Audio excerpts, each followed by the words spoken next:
Welcome to Week and Geek, your new comics preview for March 13th. I'm Mike Ortiz. And I'm the Chris Brown. What do you got? I'm going to lead off here with Thor, God of Thunder, number 6. This has been a good book. I believe this is the second part. This is the next story arc. I think the previous story arc ended with the last issue, but we're still dealing with the God Slayer. Okay. This has been a really, really cool book. We're jumping back in time between the past, the present, and the future. So obviously this thing isn't really solved if Thor is still dealing with it in the future. Although his present self ended up in the future and dealt with his future self.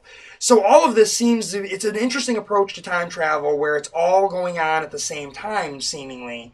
And maybe one thing can change the other. I don't know. But should be cool. I really like the idea of the God Slayer. I am curious how long he's going to play the story out, but it's been very good. I like it. Check that one out. Kind of interesting to start the book off with a brand new villain instead of going with someone from the existing Rogues Gallery. I like it, though.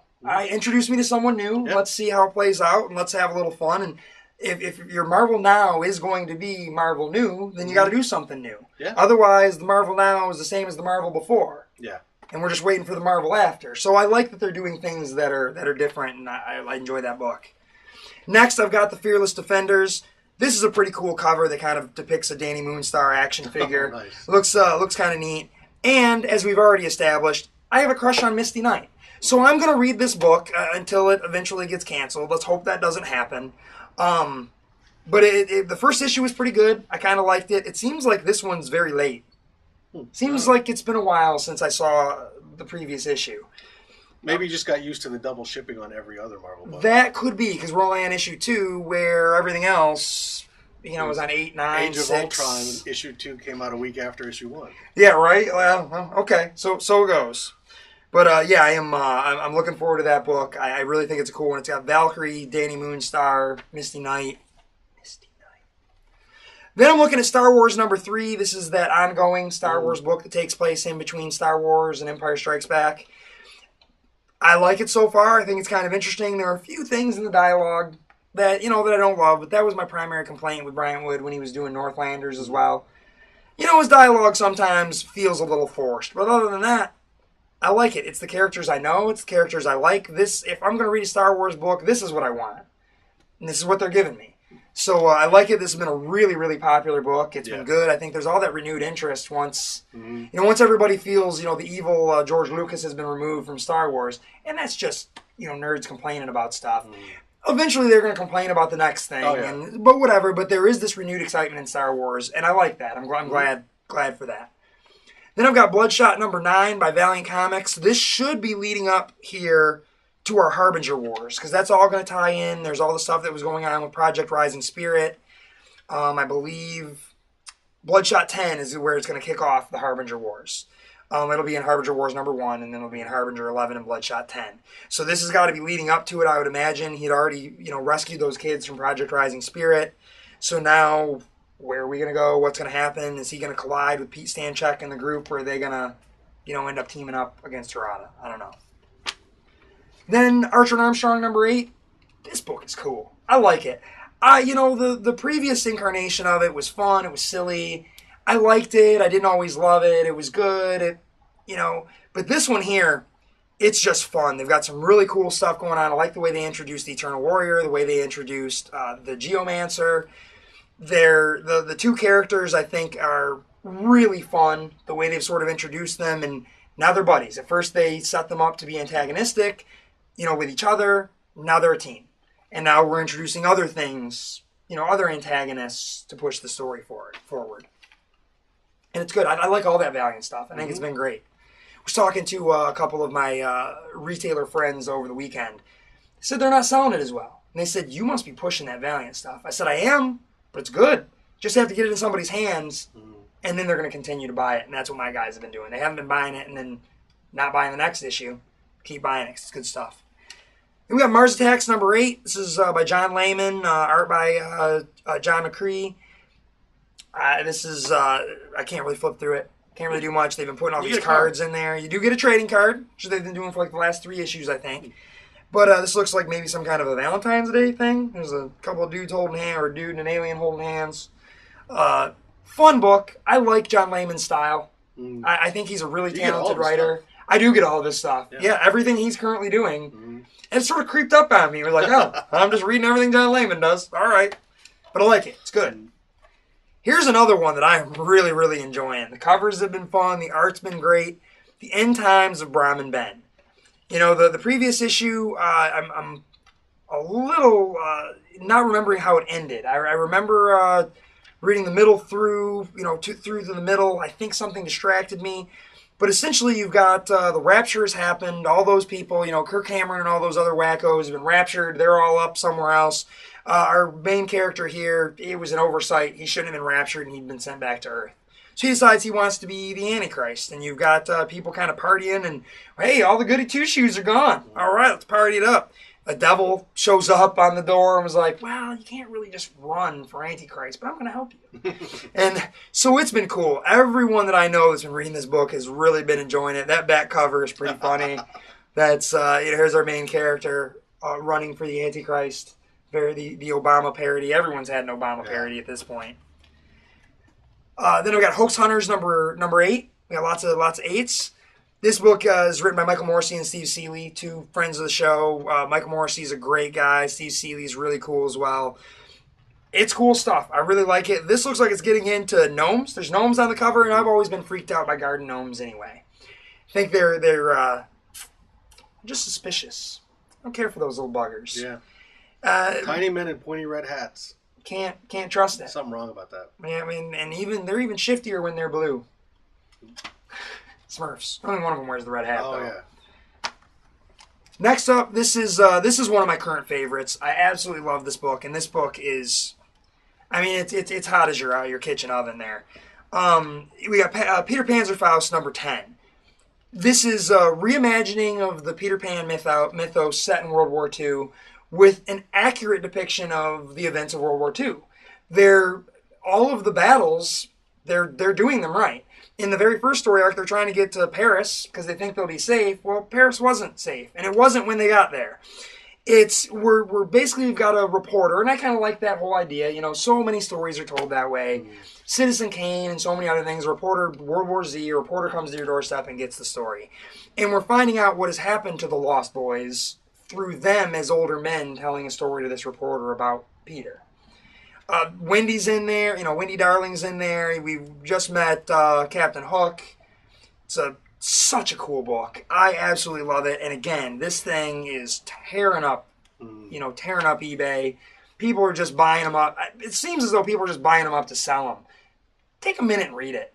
You won't be disappointed. There's a reason these things get hot and start to climb the charts. And it's not just because it's got a TV show. There's a reason it has a TV show. Yeah. It's good. It's really good. Curtis Weeb is a phenomenal writer, very, very talented. He's hotter than Sunburn right now, and it just leaves me with the feeling of, if only he'd caught fire when he was still writing Greenway. Because I missed that book a lot. Peter Panzerfaust has filled the void, and I love it. But maybe Greenway can come back now that maybe we can get a movie out of Greenway. Yeah. And Riley's no longer on Bedlam after issue 6. He's got a couple projects going, but we'll discuss that when the next Bedlam issue comes up, and then I start lamenting that, but then we talk and say nice things about Ryan Brown, who we're going to say nice things about this week anyway when you get to your stack. He did something in my stack. He did something in your stack, and we'll get to it. Next up, normally would be a top pick. See, now I've distracted you. Can you stay the course? Sorry. Now I'm looking at Walking Dead 108. It would ordinarily be a top pick, but I've got something else in there this week. This book, the last page of the last issue sort of ticked me off because it was, instead of Rick putting his hand on his hips and, well, I'm going to change the direction by doing this, it was Jesus saying, well, now it's time to meet Ezekiel.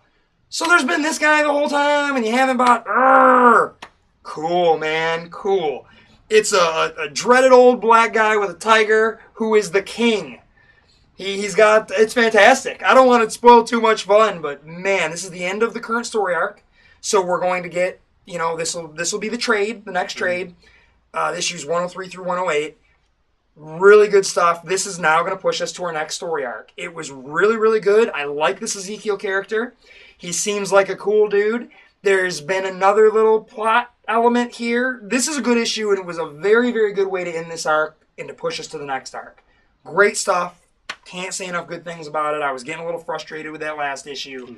But man, I really like what Negan's done. He's breathed some new life into the story, and he's been able to breathe some new characters in as well to follow. Great stuff. So what are you looking at?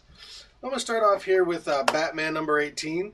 This is written by Scott Snyder. We don't have Greg Capullo. It looks like we've got Andy Kubert and Sandra Hope. Capullo did a great cover on it, though. This is a Requiem book. All the kind of the fallout of the death of Robin. This is the first Batman book that I've read since the death of Robin, so I've not really seen how it's playing out. It looks like he's upset, as you would expect. But yeah, we get to see Scott Snyder's take on this kind of major event in the Batman universe with pretty wild cover. Yeah, it's pretty awesome. Greg Capullo. Next up, Wolverine and the X-Men. This is number 26. The last issue, Wolverine took the kids on a field trip to the Savage Land. All right. Basically, it's I'm leaving here tomorrow. If you survive, you can leave with me. So it's them up against lots of dinosaurs and each other and their own inability to work together as a team. You know, it's Wolverine's teaching them the things that they're going to need to know to be mutants in the real world. Meanwhile, Wolverine's brother, sort of, from the Origin miniseries from many years ago. It wasn't really his brother. They're calling him his brother now? He's Wolverine's brother, I guess. His name was Dog. He's kind of, they're not literal brother, but they were kind of raised together, sort of. It's the one that they wanted you to think was Wolverine through the first issue of Wolverine Origins. He was literally a red herring, and now he's Wolverine's brother. And now he's back. Why he's in the Savage Land, we don't know. There was something about himself from a future. I don't know. It's kind of convoluted. Jason Aaron, I guess, likes playing around with past, present, and future these days. But apparently. But so it's been a great book. This one also has Ramon Perez on the artwork, who did that Tale of Sand book last year. Oh, okay. That kind of was really popular at the Eisners. Next up, we've got Uncanny X-Men number 3. This is Brian Michael Bendis and Chris Bachalo again. At the end of last issue, this kind of sort of X-Men team, they're calling themselves the X-Men. They're calling their school the Xavier School, even though the guy who killed Xavier and the guy who tried to kill Xavier many times are the ones who are running it. But this is Cyclops' team of X-Men, which includes Magneto.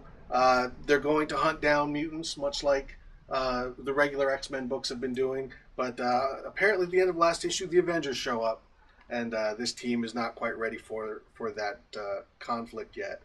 So this has been a really good book. I'm not going to spoil anything in case you haven't read the first issue, but there's a traitor in the midst, someone who's selling them out, someone who you may not expect to be selling them out. Cyclops is, it's a great evolution of where they've taken his character. He's not quite a villain. He doesn't see himself as a villain. No villain ever does. And but even more so than I think Magneto, because honestly, you listen to some of the stuff that Scott says, and he's making really good points. I like the fact that the X-Men books really are not being very black and white about this issue. They're actually kind of sticking with a good tradition of hovering in the gray area where, quite honestly, neither one of them is actually really right. The correctness is somewhere in the middle. And Bendis does a great job with character, and all of his X-Men stuff have been very character-driven. Agreed. Next up, we got Highways, number 3 by John Byrne. I've really enjoyed this book a lot more than I expected to. You look at a book like Saga and a lot of the other sci-fi books that are out there, they're really kind of bordering on space fantasy, where this is really just, there's no big concepts. This is kind of, in 200 years, this would be just a regular book, a regular story. There's kind of a mystery going on. It takes place out, I think, in Europa, and some characters are changing their behaviors. We don't know if they've been possessed or if they've been replaced or something. Okay. So there's a mystery going on that we haven't quite got to. The end of last issue ended with a pretty big cliffhanger and some revelation, so it looks like this is going to tie into that. But this is just, whereas it's a kind of grungy, dirty sci-fi, it's a lot more Battlestar Galactica than Star Trek, but it's classic traditional sci-fi. And I really get a kick out of that. You don't see a lot of that in movies or comics, really. That type of stuff tends to mostly just be in books. So it's nice to see someone doing something a little bit more along those lines. And like you said, John Byrne's artwork has not been this good in a decade. I mean, this is really good stuff. His machinery is fantastic. The tech is all good. There's backgrounds all over the place. A lot of people complain that he stopped drawing backgrounds, but no, it's tight stuff. Yeah. Even though he is inking himself, which a lot of people don't like, but it's still. I usually don't, but it does look all right. Yeah, this is good classic John Byrne stuff. He's back on his game. I would always prefer Terry Austin inks him, but Terry Austin's doing Archie stuff now. Yeah. Next up, Green Lantern animated number 12. It looks like we've got a Red Lantern version of Mogo. Apparently, a whole planet that's a Red Lantern. Kind of a clever idea. I wonder why they never put that in the regular book. This is Ivan Cohen and Dario Brazula. I guess Art and Franco aren't doing the book anymore. Yeah, they got other stuff to do. Who knows how long this book has now that the show has been canceled. Right. But I love the show, and if this is the only outlet for getting these stories, I'll take it. Next up, Green Lantern Corps number 18. This is Wrath of the First Lantern Part 6. The First Lantern has been popping up, showing people alternate versions of their lives, making things a little crazy, and apparently this is the issue where he does that to Jon Stewart. Shows a bunch of different versions of what's going on. He's he's feeding off of the emotions of these different characters. So he shows them these weird scenarios. They get all emotional. He's empowering himself to take on the Guardians or whatever. Who knows where this story's going to go? This is the end of the Jeff Johns era of Green Lantern. So hopefully it's going to go out with quite a bang. Next up, Threshold number 3. To be honest, this is a split book. The first storyline continues the stories of this kind of renegade Green Lantern and some other characters that spun out of the New Guardians annual. I'm completely bored by that story. I'm not reading it at all. But the backup feature is Larfleeze. And I love Larfleeze, and it's got some great art by Scott Collins. Larfleeze is getting his own book when the new teams take over. I'm hoping that just replaces this book, so that I can just get a whole issue of Larfleeze. Once Larfleeze is out of here, I don't know if I'm going to keep getting the book because, like I said, the main storyline doing nothing for me. But 10 pages of Larfleeze is better than no Larfleeze. Agreed. Next up, Age of Ultron Book 2, 1 week after Book 1 ships, which is good because you didn't get a lot in that first issue. It's a lot of setup. Not even exposition, really. So I'm hoping this issue... A lot of splash pages. Yeah, well, Brian Hitch, and he does good big pictures. It's basically some point in the near future, maybe. We're not really sure. Ultron is taken over, wiped out, seems like all the heroes or most of the heroes. We jumped in after all of this has happened. There are characters that are dead, characters that are kind of messed up. Obviously, at the end of this, it's going to have to go back. There's got to be a reset button somewhere. But this is kind of a very different world where the bad guys have won. We've kind of seen that in a few other instances. Captain America is demoralized, which you don't normally see. So hopefully this issue will give us a little bit more of how the world got to this place and what they're going to do about it, because the first one was really just all very well drawn setup, but it was just all set up. So hopefully that will pick up a little bit, and we'll get a little bit more story here. Otherwise, this is starting to hint at being a little bit more like Fear itself than Avengers vs. X-Men. But we'll give Bennett some credit. It was only one issue, but it was an issue that really did not give you a lot of meat. It looks like this one we get a little bit more though. So hopefully we're going to get into the bulk of the story. Next up, Fantastic Four number 5. The Fantastic Four is still gallivanting around the cosmos. Sue knows that something's up with Reed, and because his molecules are deconstructing or something like that. I don't know the exact technical jargon that Fraction's using. But this has been a lot of fun. He's got the characters down perfectly. Agreed. The kids are great. Ben and Johnny are great. The characterizations are really just fantastic. And now in this issue, it looks like they go to a planet that seems kind of like Rome, like that old Star Trek episode where they met Apollo. The Fantastic Four, every issue's been kind of a one and done, part of a larger story where they're just roaming around while Reed is trying to find a cure for his condition and take the family on a vacation and not let them know that he's got a condition. So there's that kind of drama going on, but this has been really good stuff. I like it. A very, very different book than Hickman's book, and I'm so glad that it is, because there's no way they could follow that up with the same kind of book. They've completely shifted. I think more so than any other of the New 52, or New 52, look, I'm calling it Marvel now, that I've seen. Have they just completely gone a 180? Because obviously Fraction is a completely different writer. Correct. So and yeah, what are you going to do? You have to. Yeah, but good stuff. They're all Agreed. playing to their strengths. So I've really been enjoying this book a lot. Right on. Well, I guess that brings me to the top of my stack here. Mm-hmm. I'm finally caught up. I'm looking at Mind the Gap number 8. It's a good book. This is a really, really good book. And this is the same writer that was doing that Lost Vegas from last week. Yeah. It's really interesting stuff. There's basically our main character, Elle. Something has happened to her. Mind the Gap is a reference to, the subway. Something happens to her. She's attacked in a subway station. She's now in a coma. She's jumping around. Her spirit is in this other place, the garden. She can see what's going on. She can jump in other people's bodies. At one point, she jumps in the body of a little girl who was shoved down the stairs by her brother. No one seems to know that happened. They don't know why the little girl's hurt in a coma. She gets in there. The little girl tells her while they're in the garden, and she's like, this is what happened. I was killed. I wasn't, and it's building mysteries on top of the core mystery. Really just a well-written comic book. I sat down and read the first 7 all in one clip, even though I was already through 3, and I started to fall behind on 4, 5, and 6, and I said, I'm just going to read the trade, get caught up, and then read the 6 and 7, which is what I did. And I was at that point just jonesing for the 8. Wow. Where is it? I need it. Good book. If you are not reading Mind the Gap, check it out. Good, solid storytelling. Cool. This was tough for me. None of the books really stood out. There's no number 1. There's not a lot of kind of new stuff. Not a lot of endings. There's just a lot of books in the middle of their story. But I'm going with Manhattan Project's number 10. Normally you talk about this book more often than I do. I tend to be behind, but I am caught up. And I did not realize we do have Ryan Brown as a guest artist on this. It looks great. Great stuff. I already flipped through it. It looks fantastic. It looks even better than his stuff when he was doing Smoke and Mirrors. It looks more in vein of his God Hates Astronauts. And it's got the great coloring by, was it Jordi Belair? Who's done a great job on this book. The last issue kind of ended the previous storyline.